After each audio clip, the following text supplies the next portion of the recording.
Welcome to Taruna publications. आज हम आपको कराने वाले हैं पृथ्वी की सैर। तो आपका भी फर्ज बनता है कि हमारे वीडियो को आप लाइक करें, चैनल को सब्सक्राइब करें, क्योंकि बिल्कुल फ्री में हम आपको कराने वाले हैं पृथ्वी की सैर। इससे पहले हमने आपको पूरे ब्रह्मांड की सैर कराई थी। अगर आपने हमारे साथ ब्रह्मांड की सैर नहीं की है तो जल्दी से नीचे डिस्क्रिप्शन में दिए हुए हमारे लिंक पर जाइए और पूरे ब्रह्मांड की सैर कीजिए हमारे साथ तरुणा पब्लिकेशंस के साथ। तो अब जल्दी से हम हमारे टॉपिक को शुरू करते हैं, जो कि पृथ्वी का परिचय है, अर्थ का परिचय। तो सैर करते हैं हम पृथ्वी की, जुड़ जाइए हमारे साथ जल्दी से। तो पृथ्वी क्या है? पृथ्वी सूर्य के परिवार का यानी कि सौर मंडल का एक ग्रह है जिसके ऊपर जीवन संभव है, जीवन उपस्थित है। सूर्य के परिवार का यानी कि सौर मंडल का ग्रह है पृथ्वी। देखिए, पृथ्वी ज्ञात ब्रह्मांड का एकमात्र ग्रह है जहां जीवन उपस्थित है। ठीक है, पृथ्वी को विश्व भी कहा जाता है और यह सूर्य से तीसरा ग्रह है। देखिए, सूर्य के सबसे पास ग्रह था बुध, उसके बाद शुक्र और उसके बाद तीसरा नंबर आता है किसका? पृथ्वी का। तो पृथ्वी को विश्व कहते हैं और यह सूर्य से तीसरा ग्रह है। यह सौर मंडल में सबसे घना ग्रह है और 4 जो स्थलीय ग्रह हैं उनमें से सबसे बड़ा ग्रह है। कौन? पृथ्वी। देखिए, जो रेडियोधर्मी डेटिंग और साक्ष्य के अन्य स्रोतों के अनुसार हमने पृथ्वी की आयु की गणना की थी। और कितनी गणना है? 4.54 बिलियन साल। ये गणना की गई पृथ्वी की आयु की 4.54 बिलियन साल। ठीक है, ये गणना रेडियोधर्मी डेटिंग प्रणाली के अंतर्गत की गई थी, ये हमें ध्यान में रखना है। देखिए, पृथ्वी की सूर्य से जो दूरी है, पृथ्वी की सूर्य से जो दूरी है वो कितनी है? 14 करोड़ 96 लाख किलोमीटर पृथ्वी की सूर्य से दूरी। ध्यान रखेंगे हम। जो पृथ्वी की सतह पर दाब है यानी जो प्रेशर है वो कितना है? 101.325 किलो पास्कल। किलो पास्कल को हम मासत भी बोल सकते हैं। नेक्स्ट है पृथ्वी का विषुवतीय व्यास। तो पृथ्वी का विषुवतीय व्यास है 12,756 किलोमीटर। उसके बाद पृथ्वी का ध्रुवीय व्यास भी हम पता कर लेते हैं, कितना है? 12,714 किलोमीटर। इसके बाद देखिए, जो ये था पृथ्वी का विषुवतीय व्यास, ये था पृथ्वी का ध्रुवीय व्यास। तो जो पृथ्वी का ध्रुवीय व्यास है वो विषुवतीय व्यास से कितना कम हुआ? देखिए, 43 किलोमीटर कम हो गया, 43 किलोमीटर कम है। पृथ्वी पर जो जलीय भाग है वो देखते हैं कितना है? तो जो 71% जलीय भाग है पृथ्वी के ऊपर। पृथ्वी का जो औसत घनत्व है, पृथ्वी का औसत घनत्व कितना है? 5.5 ग्राम प्रति सेंटीमीटर क्यूब या ग्राम प्रति घन मीटर पृथ्वी का औसत घनत्व है। अब पृथ्वी की गति के बारे में हम देखते हैं कि पृथ्वी किस दिशा से किस दिशा में गति करती है। तो पृथ्वी पश्चिम से पूर्व दिशा की ओर गति करती है। अभी जो 3 बातें नेक्स्ट आने वाली है बहुत ही इंपॉर्टेंट बातें हैं, बार बार एग्जाम में पूछी जाती है, तो ध्यान से सुनेंगे। पृथ्वी का अपने अक्ष पर घूमना घूर्णन कहलाता है। पृथ्वी का अपने अक्ष पर घूमना क्या कहलाता है? घूर्णन कहलाता है। पृथ्वी सूर्य के चारों ओर भी चक्कर लगाती है और पृथ्वी अपने अक्ष के ऊपर भी घूमती है। दोनों बातें हमें ध्यान रखनी है। देखिए, दिन रात होता है, किस कारण होता है? पृथ्वी के घूर्णन के कारण होता है। पिछले सीटेट एग्जाम में भी क्वेश्चन आया हुआ है। दिन रात होता है, किस कारण होता है? पृथ्वी के घूर्णन के कारण दिन रात बनते हैं। इसके बाद एक क्वेश्चन है, ये भी बहुत इंपॉर्टेंट है, जो ऋतु परिवर्तन होता है वो किस कारण होता है? तो वो पृथ्वी के परिक्रमण काल के कारण होता है। ऋतु परिवर्तन पृथ्वी के परिक्रमण के कारण होता है। तो ये तीनों चीजें हमें याद रखनी है, बहुत ही इंपॉर्टेंट क्वेश्चन है, बार बार एग्जाम में पूछे जा रहे हैं। देखते हैं नेक्स्ट हमारा इंपॉर्टेंट पॉइंट, पृथ्वी 1 घंटे में कितना घूमती है? तो पृथ्वी 1 घंटे में 15 डिग्री देशांतर तक घूमती है। पृथ्वी अपनी धुरी पर कितनी झुकी हुई है? तो 23.5 डिग्री वो झुकी हुई है अपनी धुरी पर। पृथ्वी गोल है, यह सर्वप्रथम किस वैज्ञानिक ने बताया था? ईमानदारी से कमेंट बॉक्स में कमेंट करके बताइए बिना देखे कि किसने बताया था सबसे पहले पृथ्वी गोल है। अब मैं बताती हूँ कि सबसे पहले पाइथागोरस ने बताया था कि पृथ्वी गोल है। पृथ्वी पर सबसे लंबा दिन कौन सा है? 21 जून उत्तरी गोलार्ध में तथा 22 दिसंबर दक्षिणी गोलार्ध में। इसमें बच्चे बहुत कंफ्यूजन रहते हैं, तो आप इसको अच्छे से याद कर लेंगे अभी कि 21 जून उत्तरी गोलार्ध के हिसाब से है और 22 दिसंबर जो है वो दक्षिणी गोलार्ध के हिसाब से। कोई कंफ्यूजन नहीं रखना है। पृथ्वी पर सबसे छोटा दिन 22 दिसंबर तो उत्तरी गोलार्ध के हिसाब से, और 21 जून सबसे छोटा दिन होगा दक्षिणी गोलार्ध के हिसाब से। इनमें कंफ्यूजन नहीं रखना है आपको, तो अच्छे से याद कर लीजिए, नोट कर ले अपनी नोटबुक में इसको। पृथ्वी पर दिन रात कब बराबर होते हैं? 23 सितंबर को और 21 मार्च को। काफी बार क्वेश्चन आ चुका है ये एग्जाम्स में, तो इस पे इम्पोर्टेंट लगा लीजिए आप कि पृथ्वी पर दिन रात कब बराबर होते हैं? 23 सितंबर को और 21 मार्च को। देखिए, चंद्र ग्रहण होता है। कैसे होता है चंद्र ग्रहण? जब चंद्रमा और सूर्य के बीच में कौन आ जाती है? पृथ्वी आ जाती है, तब चंद्र ग्रहण होता है। नेक्स्ट है सूर्य ग्रहण कब होता है? देखिए, जब सूर्य और पृथ्वी के बीच में चंद्रमा आ जाता है तब सूर्य ग्रहण होता है। देखो कैसे याद रखोगे इसको, इसमें कंफ्यूज नहीं होना है आपको। तो चंद्र ग्रहण नाम है तो पहले क्या लिख लोगे? चंद्रमा। इसमें सूर्य ग्रहण नाम है तो पहले क्या लिख लोगे? सूर्य। अब एक बात आपको याद रखनी है कि कोई भी ग्रहण हो सूर्य हमेशा उसमें आएगा, तो इसमें चंद्रमा के जस्ट बाद क्या आ जाएगा? सूर्य। इसमें सूर्य पहले ही आ चुका है। अब देखो बात इसकी करते हैं, तो इसमें चंद्रमा और सूर्य दोनों आ चुके, मतलब इनके मध्य में क्या आएगी? पृथ्वी आएगी इनके मध्य में। अब इसमें बात हो रही है सूर्य ग्रहण की। किसकी बात हो रही है? सूर्य ग्रहण की। तो सूर्य हमने यहाँ पहले ले ही लिया है। इसमें सूर्य और पृथ्वी के बीच में कौन है तीसरा बचा? जो चंद्रमा। तो इसके बीच में कौन आ जाएगा?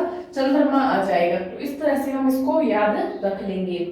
अब देखिए, पृथ्वी से चंद्रमा का भाग दिखाई देता है। कितना भाग दिखाई देता है चंद्रमा का पृथ्वी से? 57% भाग दिखाई देता है।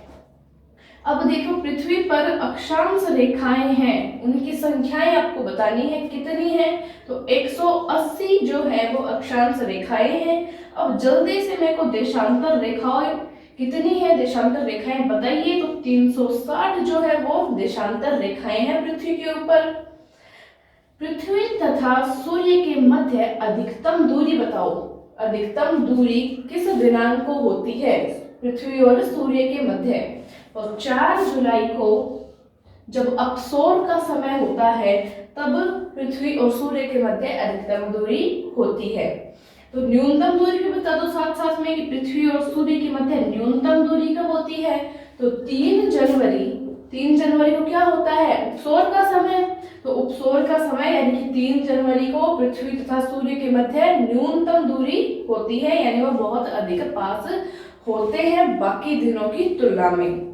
ठीक है, अब है उपसौरिक एवं अपसौरिक को मिलाने वाली जो काल्पनिक रेखा है, उस काल्पनिक रेखा का वैज्ञानिकों ने एक नाम दिया है, वो नाम है एप्साइड रेखा। क्या नाम है? एप्साइड रेखा। नेक्स्ट इंपॉर्टेंट पॉइंट है हमारा कि पृथ्वी की आयु ज्ञात की जाती है किस विधि से? तो यूरेनियम काल निर्धारण विधि से पृथ्वी की आयु ज्ञात की जाती है। इंपॉर्टेंट क्वेश्चन है ये, काफी बार एग्जाम्स में आ चुका है। देखिए, पृथ्वी की अपेक्षा चंद्रमा का द्रव्यमान कितना है? 1/81 भाग जो है वो पृथ्वी की अपेक्षा चंद्रमा का द्रव्यमान है। पृथ्वी के भूप्रपटी यानी कि क्रस्ट में प्रचुर मात्रा में उपलब्ध जो तत्व है वह कौन सा है? हम सभी को पता है वह ऑक्सीजन है। और कितने प्रतिशत है? तो 46.80% है।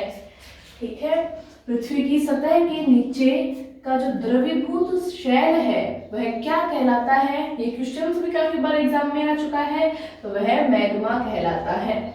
इंपॉर्टेंट पॉइंट्स नोट करते जाइएगा साथ साथ में। नेक्स्ट है, पृथ्वी की बाह्य भित्ति का ऊपरी भाग कहलाता है, वो कहलाता है एस्थेनोस्फीयर। क्या कहलाता है? एस्थेनोस्फीयर। जो बाह्य भित्ति का ऊपरी भाग है। अब बात करते हैं पृथ्वी की आंतरिक संरचना की कि उसमें कौन कौन सी चीजें इंक्लूड है। देखिए, पृथ्वी की आंतरिक संरचना बनी है, किनसे बनी है? इसमें है सियाल, सीमा एवं क्रोड। क्रोड को नीफे भी कहते हैं, तो इसमें कंफ्यूजन नहीं होना है आपको। अब पृथ्वी की सबसे भीतरी जो परत है वो किसकी बनी होती है? क्रोड यानी कि नीफे की। पता नहीं कितने ही एग्जाम्स ऐसे हुए हैं जिनमें ये क्वेश्चन बहुत बार रिपीट हो चुका है, तो मोस्ट इम्पोर्टेंट लगा लीजिए यहाँ पर इसको। तो पृथ्वी की जो सबसे भीतरी परत है उसको क्या कहा जाता है? क्रोड यानी कि नीफे कहा जाता है। ठीक है, अब क्रोड जो हमने पढ़ा है यह किससे बना होता है ये भी हमें पता होना चाहिए। तो लोहे और निकिल से बना हुआ होता है कौन? क्रोड। उसके बाद बात कर लेते हैं सियाल की। सियाल किससे बना है? तो सियाल में देखो सी नाम आ रहा है स्टार्टिंग में, यहाँ पे भी सी नाम आ रहा है। सिलिकन के अंदर स्टार्टिंग में याद रख लेंगे इसको, तो सिलिकन और एल्यूमिना से बना हुआ है सियाल। उसके बाद बात करते हैं हम सीमा की कि सीमा किससे बना हुआ है? तो सीमा सिलिकन से और मैग्नीशियम से बना हुआ है। अब देखो, पृथ्वी का सुरक्षा वाल कहलाता है, काफी बार क्वेश्चन आ चुका है, ये भी इंपॉर्टेंट है। पृथ्वी का सुरक्षा वाल कौन कहलाता है? जो ज्वालामुखी है वो पृथ्वी का सुरक्षा वाल कहलाता है। पृथ्वी का सबसे बड़ा हिमखंड कौन सा है? अंटार्कटिका। कौन सा? अंटार्कटिका जो है वो सबसे बड़ा पृथ्वी का हिमखंड है। अब पृथ्वी की आकृति मोस्ट इंपोर्टेंट क्वेश्चन लगा लीजिए इसके ऊपर। पृथ्वी की आकृति कैसी है? दीर्घवृत्ताकार यानी कि जियोड। कई बार एग्जाम में नाम आ जाता है जियोड, आपको पता ही नहीं जियोड क्या है, तो दीर्घवृत्ताकार को ही जियोड कहते हैं। यह पृथ्वी की आकृति है। अब बात करते हैं कि पृथ्वी का जो पलायन वेग है, यानी कि पृथ्वी से वह न्यूनतम वेग बताना है जिस वेग से हम किसी वस्तु को फेंके और वह वस्तु पृथ्वी के गुरुत्वाकर्षण बल को पार करती हुई चली जाए और वापस पृथ्वी पे नहीं आए, वो वेग पलायन वेग होता है, वह कितना है? देखते हैं। पृथ्वी के गुरुत्वाकर्षण से बाहर निकलने के लिए आवश्यक गति क्या कहलाती है? पलायन वेग कहलाती है। कितना है जल्दी से बता दीजिए। हमारे पहले वाले वीडियो में भी हम इसके बारे में चर्चा कर चुके हैं। तो 11.2 किलोमीटर प्रति सेकंड क्या है? पृथ्वी से किसी वस्तु को बाहर निकलने के लिए इसका पलायन वेग है। नेक्स्ट पॉइंट देखते हैं। समुद्र तल से पृथ्वी की ऊंचाई कितनी है? 8,850 मीटर। कहाँ है ये? माउंट एवरेस्ट पर। यानी माउंट एवरेस्ट चोटी की जो ऊंचाई है वो कितनी है? 8,850 मीटर। नेक्स्ट है समुद्र तल से सागर की सर्वाधिक गहराई। समुद्र तल से सागर की जो सर्वाधिक गहराई है पृथ्वी की वो कितनी है? 11,033 मीटर। और कहाँ पे है ये? मोरियाना ट्रेंच, जो कि कहाँ है? फिलीपींस के पूर्व में प्रशांत महासागर में स्थित है। नेक्स्ट इंपॉर्टेंट पॉइंट है हमारा कि धरातल का सर्वाधिक निचला स्थान कहाँ पे है पृथ्वी पर? तो वो है मृत सागर, 396 मीटर। कहाँ है ये? इजराइल के जॉर्डन में। ठीक है, नेक्स्ट इंपॉर्टेंट पॉइंट, पृथ्वी का एकमात्र उपग्रह हम सभी को पता है हमारी चंद्रमा यानी कि चंद्रमा। नेक्स्ट इंपॉर्टेंट पॉइंट, पृथ्वी की अपने अक्ष पर घूर्णन अवधि मोस्ट इंपॉर्टेंट लगा लीजिए, इस पे काफी बार पूछा जा चुका है। कितनी है? 23 घंटे 56 मिनट 40.91 सेकेंड। कुछ बच्चे क्या करते हैं, बस इतना ही याद कर लेते हैं, लेकिन कुछ बड़े एग्जाम्स ऐसे भी होते हैं जिनमें ये पूरा दिया हुआ होता है और ऑप्शंस जो होते हैं वो बिल्कुल निकट होते हैं, बच्चे पहचान नहीं पाते। तो पूरा नोट डाउन कीजिए और याद कीजिए आप इसको जल्दी से। ये भी बहुत इंपॉर्टेंट है। नेक्स्ट वाला, पृथ्वी को सूर्य की परिक्रमा में लगा समय कितना समय लगता है? हम सभी को पता है 365 दिन 5 घंटे 45.51 सेकेंड पृथ्वी को लगता है सूर्य की परिक्रमा करने में। तो कर ली है हमने पृथ्वी की सैर। तो आप भी शेयर कर दीजिए हमारे चैनल को और लाइक कर दीजिए इस वीडियो को, बिकॉज हमने फ्री ऑफ कॉस्ट आपको पृथ्वी की सैर करवाई है। तो आप इतना तो हमारे लिए कर ही सकते हैं कि इस वीडियो को लाइक करें और चैनल को सब्सक्राइब करें, अपने दोस्तों के साथ शेयर करें। तो बने रहें तरुणा पब्लिकेशंस के साथ। धन्यवाद।